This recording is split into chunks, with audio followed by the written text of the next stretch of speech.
아무 생각 없이 거울 앞에서 머리를 정리하다가 귀를 한번 만져보고는 왠지 깨끗해야 할 것 같은데 라는 생각이 스쳐 지나간 적이 있을 거예요.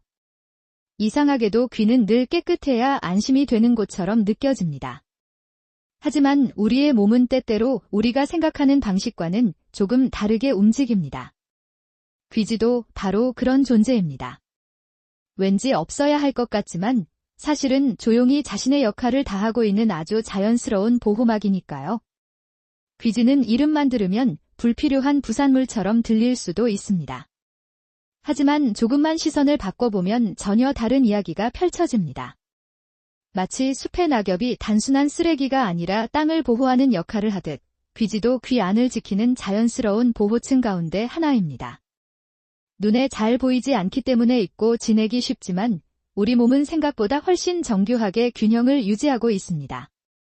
흥미로운 점은 많은 사람들이 귀지가 많으면 귀가 건강하지 않다고 생각한다는 것입니다. 하지만 실제로는 귀지가 있다는 사실 자체가 건강 이상을 의미하는 것은 아닙니다.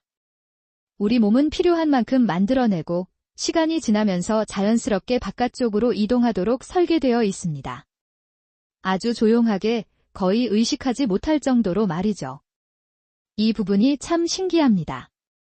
피부는 계속 새롭게 바뀌고 귀 안쪽의 움직임도 아주 천천히 이어집니다. 우리가 웃거나 말을 하거나 음식을 씹는 작은 움직임들조차 귀 안의 자연스러운 순환에 영향을 주는 것으로 알려져 있습니다. 매일 반복하는 평범한 행동들이 몸속에서는 아주 작은 리듬을 만들어내고 있는 셈입니다.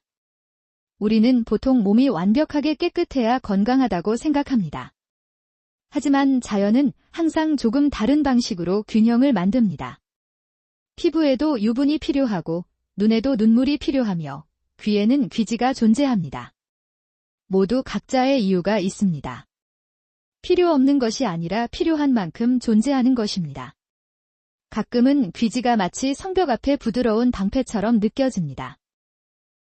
바깥에서 들어오는 먼지나 아주 작은 이물질이 그대로 안쪽까지 이어지지 않도록 도와주는 자연스러운 보호막 말입니다.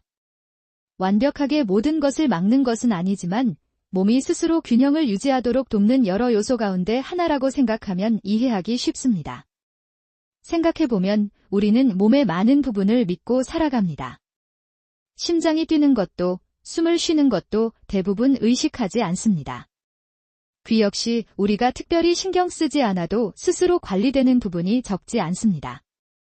그래서 귀지 역시 무조건 없애야 하는 대상이 아니라 몸의 자연스러운 과정 속에서 이해하는 것이 중요합니다. 의외로 많은 사람들이 귀지가 많으면 청력이 반드시 나빠질 것이라고 단정하기도 합니다. 하지만 귀지의 양만으로 청력 상태를 판단할 수는 없습니다. 사람마다 귀지의 양도 다르고 성질도 조금씩 다르며 생활 환경도 모두 다르기 때문입니다. 몸은 획일적인 공장에서 만들어진 제품이 아니라 각자의 개성을 가진 생명체입니다. 여기서 재미있는 관찰 하나가 있습니다. 어떤 사람은 평생 귀지에 대해 거의 신경 쓰지 않고 지내는데도 별다른 불편 없이 생활합니다. 반대로 귀를 늘 의식하는 사람도 있습니다. 이 차이는 단순히 관심의 문제가 아니라 사람마다 귀의 환경이 조금씩 다르기 때문일 수도 있습니다. 또 하나 흥미로운 사실은 귀지의 형태도 사람마다 다를 수 있다는 점입니다. 어떤 사람은 비교적 건조한 느낌을 가지고 있고 어떤 사람은 조금 더 부드러운 형태를 보이기도 합니다. 이는 개인차의 한 부분으로 알려져 있으며 다양한 모습이 존재할 수 있습니다. 모두가 똑같아야 정상인 것은 아닙니다. 우리 몸은 늘 효율을 추구합니다. 꼭 필요한 만큼 만들고 필요 없어진 것은 자연스럽게 정리하려고 합니다. 귀지도 그 흐름 속에 있습니다. 그래서 귀를 생각할 때는 얼마나 깨끗한가 보다 얼마나 자연스러운 균형을 유지하고 있는가라는 관점이 조금 더 도움이 될 수 있습니다.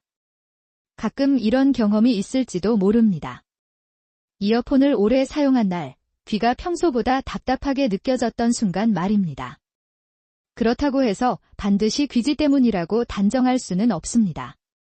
착용 시간이나 주변 환경, 개인의 컨디션 등 여러 요소가 함께 작용할 수 있기 때문입니다. 몸의 신호는 언제나 하나의 이유만으로 설명되지는 않습니다. 소리도 귀 건강에서 중요한 요소입니다. 우리는 귀를 생각하면 귀지만 떠올리지만 사실 귀는 매일 엄청난 양의 소리를 받아들이는 기관입니다. 조용한 새소리부터 도시의 교통소음, 음악, 대화까지 하루 종일 쉬지 않고 일합니다. 그래서 귀 건강은 단순히 귀지에 관한 이야기가 아니라 귀 전체를 아끼는 생활 습관과도 연결됩니다. 조용한 공간에 들어갔을 때 비로소 귀가 편안해지는 느낌을 받아본 적이 있을 것입니다. 그 순간 우리는 평소 얼마나 많은 소리 속에서 살아가는지를 새삼 깨닫게 됩니다. 귀도 휴식이 필요한 기관이라는 사실을 잊기 쉽지만 몸의 다른 부분처럼 적절한 환경은 언제나 도움이 됩니다. 몸은 늘 균형을 원합니다. 너무 과한 것도 너무 부족한 것도 피하려고 합니다. 귀지도 마찬가지입니다. 무조건 많거나 적은 것이 좋다고 말하기보다 몸이 자연스럽게 유지하는 상태를 이해하는 것이 더 중요합니다. 인터넷에서는 귀 건강과 관련된 다양한 정보가 넘쳐납니다. 특히 귀지에 대한 이야기 역시 매우 다양합니다. 하지만 모든 정보가 모든 사람에게 그대로 적용되는 것은 아닙니다. 건강 정보는 언제나 일반적인 참고 자료로 받아들이고 개인의 상황은 서로 다를 수 있다는 점을 기억하는 것이 좋습니다. 특히 귀와 관련된 제품을 볼 때도 비슷합니다. 다양한 제품이 소개되지만 제품마다 목적이 다르고 사용 대상도 다를 수 있습니다. 중요한 것은 광고 문구보다 자신의 상황을 객관적으로 바라보는 태도입니다. 새로운 제품이 있다고 해서 반드시 모두에게 필요한 것은 아닙니다. 귀와 관련된 점이 있다면 제품 설명이나 안내 사항을 충분히 확인하는 습관도 도움이 됩니다. 귀에 사용하는 제품은 용도와 사용 대상이 다를 수 있기 때문입니다. 무엇보다도 몸은 사람마다 다르므로 일반적인 정보만으로 모든 상황을 판단하기는 어렵습니다. 귀 건강을 이야기할 때 빠지지 않는 것이 바로 생활 습관입니다. 충분한 휴식, 균형 잡힌 생활, 적절한 소음 환경은 몸 전체뿐 아니라 귀를 생각하는 데에도 의미 있는 요소가 될 수 있습니다. 거창한 변화보다 작은 습관이 오래 이어질 때 몸은 조금 더 편안함을 느끼기도 합니다. 우리는 종종 몸을 문제를 해결해야 하는 대상으로 바라봅니다. 하지만 때로는 몸을 믿어주는 것도 필요합니다. 귀지가 존재한다고 해서 곧바로 이상하다고 생각하기보다 몸이 왜 그것을 만들었는지를 먼저 떠올려 보는 것입니다. 그러면 시선이 조금 달라집니다. 생각보다 귀는 섬세한 기관입니다. 작은 진동을 소리로 바꾸고 방향을 구분하고 세상의 다양한 소리를 우리에게 전달합니다. 그 정교한 시스템 속에서 귀지는 아주 조용하지만 의미 있는 역할을 맡고 있습니다. 눈에 잘 띄지 않을 뿐이지 존재 이유가 없는 것은 아닙니다. 어느 날 문득 어린 시절을 떠올려 보면 바람소리나 빗소리, 가족의 웃음소리처럼 평범한 소리들이 얼마나 소중했는지 느껴질 때가 있습니다. 귀 건강은 결국 그런 일상의 소리를 오래도록 편안하게 만나는 것과도 연결됩니다. 그래서 귀를 대하는 태도